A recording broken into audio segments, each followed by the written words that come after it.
السلام علیکم ورحمۃ اللہ وبرکاتہ۔ دوستو، ہمارا channel all round Rajput subscribe کریں، شیئر کریں، لائک کریں۔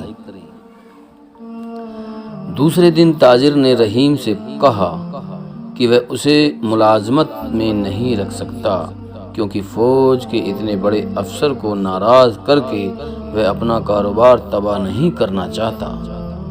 اس نے رحیم کو نصیحت کی کہ وہ یہاں سے چلا جائے، کیونکہ فوجی افسر اسے کسی جرم کے بغیر قید خانے میں ڈال سکتا ہے۔ رحیم بھول چکا تھا کہ وہ کس مقصد کے لیے یہاں آیا تھا۔ اس نے ایلس کو اپنے ذاتی وقار کا مسئلہ بنا لیا۔ اس کے امیدوار کی دھمکی کا وہ اصلی جواب دینا چاہتا تھا۔ تاجر اپنی دکان میں تھا۔ رحیم اس کے گھر گیا، ایلس سے ملا اور اسے بتایا کہ اس کے باپ نے اسے نوکری سے نکال دیا ہے۔ ایلس اس کے ساتھ بھاگ جانے کو تیار ہو گئی۔ بھاگنے کا وقت شام کے بعد مقرر کیا گیا۔ جب اس کا باپ گھر نہیں ہوتا تھا، رات کو اس وقت جب عمران رضا کے پاس بیٹھا اس راز کے متعلق باتیں کر رہا تھا جس کے لیے انہوں نے جان کا خطرہ مول لے رکھا تھا۔ رحیم ایلس کے انتظار میں شہر سے باہر اس جگہ کھڑا تھا جو اسے ایلس نے بتائی تھی۔ ایلس نے اسے کہا تھا کہ وہ باپ کے گھوڑے پر آئے گی اور دونوں ایک ہی گھوڑے پر بھاگیں گے۔ وہ بے صبری سے ایلس کا انتظار کر رہا تھا اور ڈر رہا تھا کہ وہ باپ کا گھوڑا کس طرح چرا کر لا سکے گی۔ لڑکی نے گھوڑا چرا لیا، اس پر جین ڈال کر کس لی تھی اور وہ گھوڑے پر سوار ہو کر نکل بھی آئی تھی۔ رحیم نے جب اسے دیکھا تو اسے یقین نہ آیا کہ یہ ایلس ہے۔ اس کی آواز پر وہ گھوڑے پر پیچھے سوار ہو گیا۔ کچھ دور تک انہوں نے گھوڑے کی رفتار آہستہ رکھی۔ شہر سے دور جا کر رحیم نے گھوڑے کو ایڑ لگا دی۔ کچھ دیر بعد وہ انکرا سے کافی دور جا چکے تھے۔ آدھی رات کے وقت وہ ایسی جگہ پہنچ گئے جہاں پانی تھا۔ رحیم نے اس خیال سے گھوڑا روک لیا کہ اسے پانی پلایا جائے اور آرام بھی کر لے۔ اسے معلوم تھا کہ آگے بہت دور تک پانی نہیں ملے گا۔ اسے یہ ممکن بھی ہو گیا تھا اور یقین بھی ہو گیا تھا کہ وہ پکڑے نہیں جائیں گے۔ کسی کو کیا خبر کہ وہ کس طرف گئے ہیں؟ اس نے ایلس سے کہا کہ آرام کر لے، صحرا کی تاریکی میں روانہ ہو جائیں گے۔ تم بیت المقدس کا راستہ جانتے ہو؟ ایلس نے اس سے پوچھا۔ انہوں نے انکرا سے بھاگتے وقت طے کیا ہی نہیں تھا کہ انہیں کہاں جانا ہے۔ جب لڑکی نے بیت المقدس کا نام لیا تو رحیم نے کہا، بیت المقدس کیوں؟ میں تمہیں وہاں لے جاؤں گا جہاں تمہارے تعاقب میں کوئی آنے کی ضرورت ہی نہیں کرے گا۔ کہاں؟ ایلس نے پوچھا۔ مصر، رحیم نے جواب دیا۔ مصر؟ ایلس نے حیرت زدہ ہو کر پوچھا۔ وہ تو مسلمانوں کا ملک ہے، وہ ہمیں زندہ نہیں چھوڑیں گے۔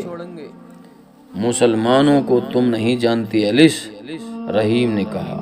مسلمان بڑی رحم دل قوم ہے، تم چل کر دیکھنا۔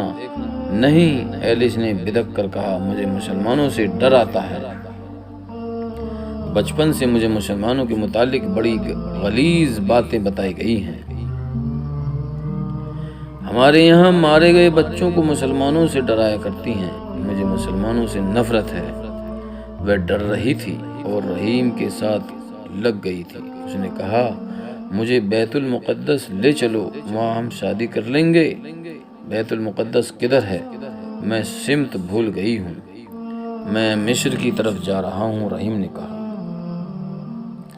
ایلس بگڑ گئی اور پھر وہ رونے لگی۔ تم مسلمانوں سے نفرت کرتی ہو؟ بہت زیادہ، اور مجھ سے تمہیں محبت ہے، بہت زیادہ۔ اگر میں تمہیں یہ بتاؤں کہ میں مسلمان ہوں تو کیا کرو گی؟ میں ہنسوں گی۔ ایلس نے کہا، مجھے تمہارے لطیفے اور مذاق بہت اچھے لگتے ہیں۔ میں مذاق نہیں کر رہا ایلس، رحیم نے رنجیدہ لہجے میں کہا، میں مسلمان ہوں اور ذرا اس کی قربانی پر غور کرو جو تم مجھ سے تمہاری محبت نے کرائی ہے۔ میں قربانی بخوبی دے رہا ہوں۔ کیسی قربانی؟ ایلس نے کہا، تم تو پہلے ہی بے گھر تھے، اب ہم اپنا گھر بنائیں گے۔ نہیں ایلس، رحیم نے کہا، میں اب بے گھر ہوا ہوں، تم اپنے گھر سے بھاگی ہو، میرے ساتھ شادی کر کے تم اپنا گھر بسا لوگی، لیکن میرا کوئی ٹھکانہ نہیں ہوگا۔ میں اپنے فرض کا بھگوڑا ہوں، میں اپنی فوج کا بھگوڑا ہوں، میں جاسوس ہوں، انقرہ کے جاسوسی کرنے آیا تھا، مگر تمہاری محبت پر میں نے اپنا فرض قربان کر دیا۔ مجھے اسلام قبول کرنا پڑے گا؟ ایلس نے پوچھا۔ تو اس سے کیا حرج ہے؟ رحیم نے کہا، تم ایسی باتیں نہ سوچو، وقت ضائع ہو رہا ہے، سو جاؤ، ہمارا سفر بڑا لمبا ہے، باتوں کے لیے بہت وقت ہے۔ وہ لیٹ گیا، ایلس بھی لیٹ گئی۔ ذرا سی دیر بعد ایلس کو رحیم کے خراٹے سنائی دینے لگے۔ اسے نیند نہیں آ رہی تھی، وہ گہری سوچ میں کھو گئی تھی۔ رحیم کی آنکھ کھلی تو صبح کا اجالا سفید ہو چکا تھا۔ وہ گھبرا کر اٹھا، اسے اتنی دیر نہیں سونا چاہیے تھا۔ آنکھیں مل کر ادھر ادھر دیکھا، وہاں گھوڑا بھی نہیں تھا، ایلس بھی نہیں تھی۔ اس نے ادھر ادھر دیکھا، ایک ٹیلے پر چڑھ کر دیکھا، صحرا ویرانی کے سوا اسے کچھ بھی نظر نہ آیا۔ اس نے ایلس کو آواز دی، کوئی جواب نہیں ملا، وہ سوچوں میں کھو گیا۔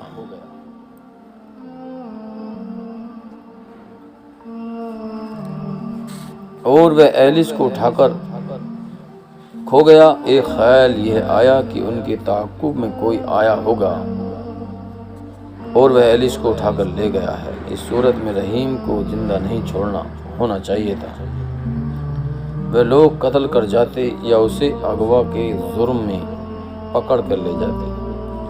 حیرت اس پر تھی کہ وہ ایلس کو ایسی خاموشی سے اٹھا لے گئے کہ رحیم کی آنکھ ہی نہ کھلی۔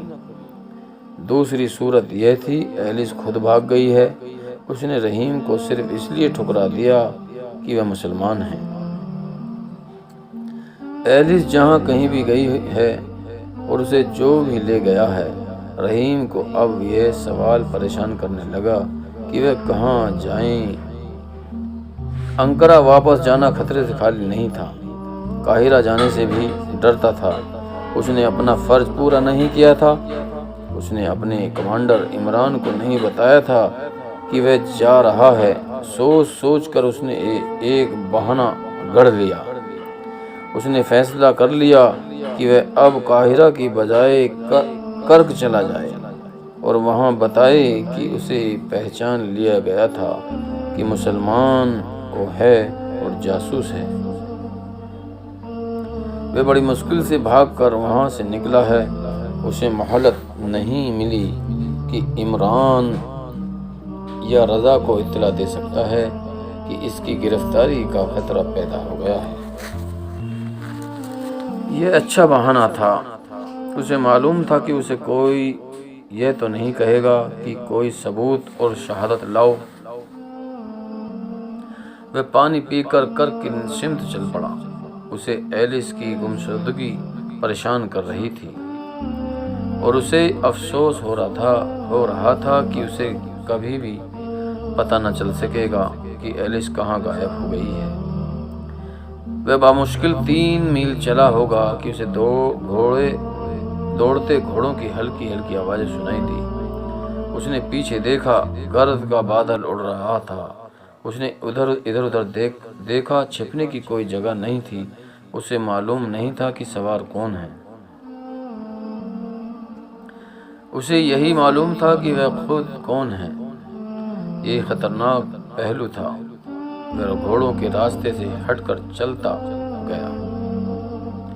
گھوڑے قریب آ گئے، تب اس نے دیکھا کہ وہ صلیبی تھے اور انہوں نے گھوڑے اس کی طرف موڑ لیے تھے۔ وہ نہتھا تھا، بھاگنے کی بھی کوئی صورت نہیں تھی۔ سواروں نے اسے گھیر لیا۔ اس نے ان میں سے ایک کو پہچان لیا، وہ ایلس کا امیدوار تھا۔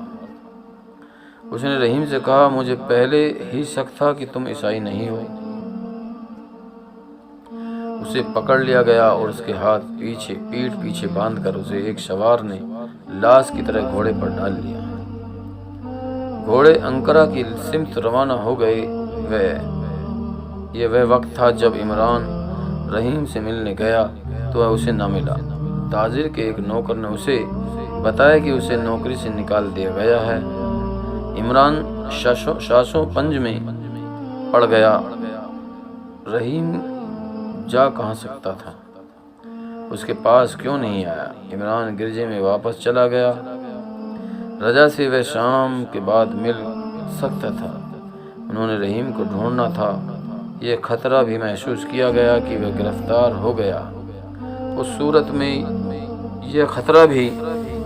یہ خطرہ تھا کہ اس نے اپنے دونوں ساتھیوں سے کی نشاندہی نہ کر دی ہو۔ عمران کو یہ سوچ پریشان کر رہی تھی کہ رحیم اگر پکڑا گیا تو کہیں ایسا نہ ہو کہ وہ اور رجا پکڑے جانے اور مارے جانے کا انہیں فکر نہ تھا۔ فکر تھا کہ انہوں نے وہ راز حاصل کر لیا تھا جس کے لیے وہ یہاں آئے تھے اور اب انہیں یہاں سے نکلنا تھا۔ دوستو، ہمارا channel all rounder Rajput subscribe کریں، لائک کریں، شیئر کریں۔